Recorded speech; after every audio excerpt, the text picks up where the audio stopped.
कल्पना कीजिए कि आप एक देश में मेयर हैं। आपके फैसलों से हजारों लोगों की जिंदगी प्रभावित होती है। आपके पास नाम है, पहचान है, इज्जत है और एक खुशहाल परिवार भी है।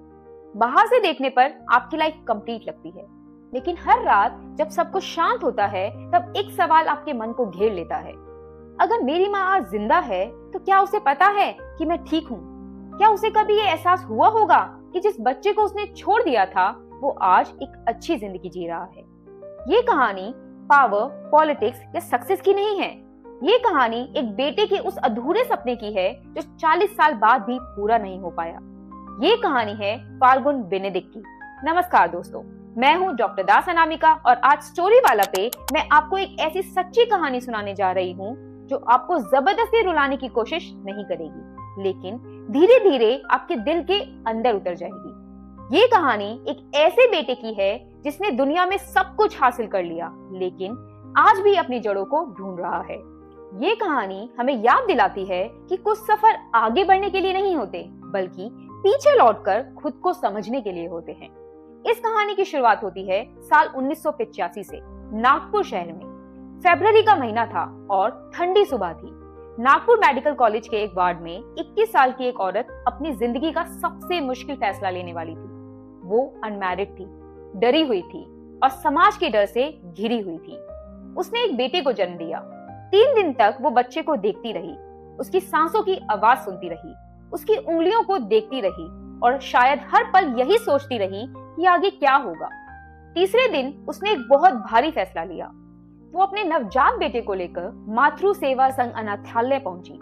उसने कोई चिट्ठी नहीं छोड़ी, उसने कोई पहचान नहीं दी। उसने बस बच्चे को वहां सौंप दिया और वहां से चली गई। शायद उसके मन में यही चल रहा होगा कि वो इस बच्चे को वो जिंदगी नहीं दे पाएगी जो उसे मिलनी चाहिए, और शायद किसी और के साथ इसका भविष्य बेहतर होगा।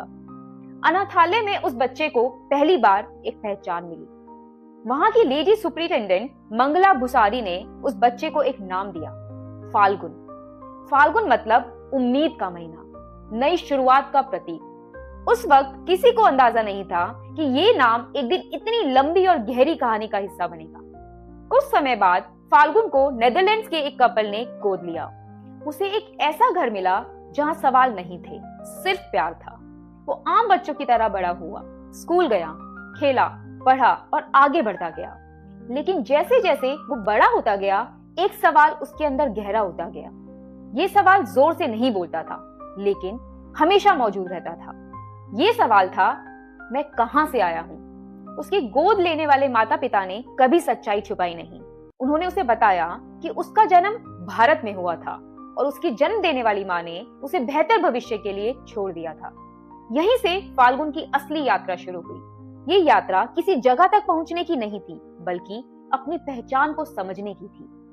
फाल्गुन पढ़ाई में अच्छे थे और समाज सेवा की तरफ उनका झुकाव था।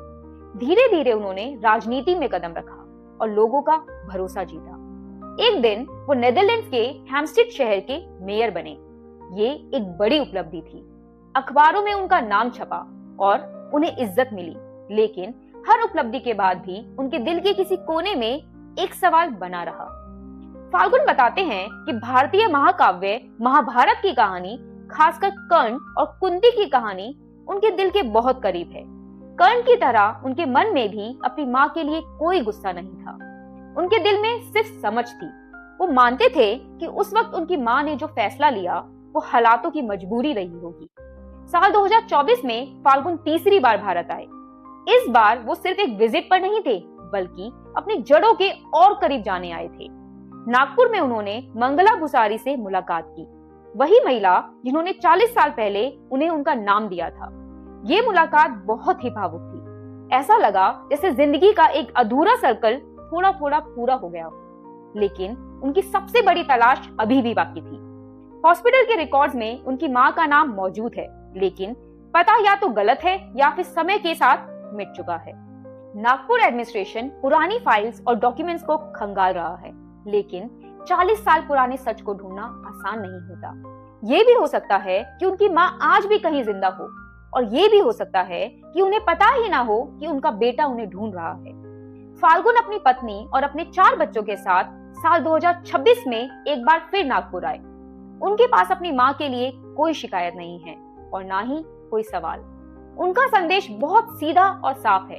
वो कहते हैं कि वो किसी की जिंदगी में उथल पुथल नहीं चाहते।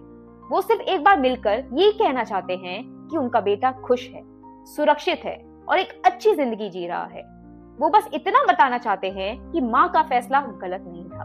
दोस्तों, ये कहानी छोड़ दिए जाने की नहीं है, बल्कि जुड़े रहने की कहानी है। ये कहानी हमें सिखाती है कि सफलता सिर्फ पद और नाम से नहीं मापी जाती, बल्कि दिल के सुकून से मापी जाती है।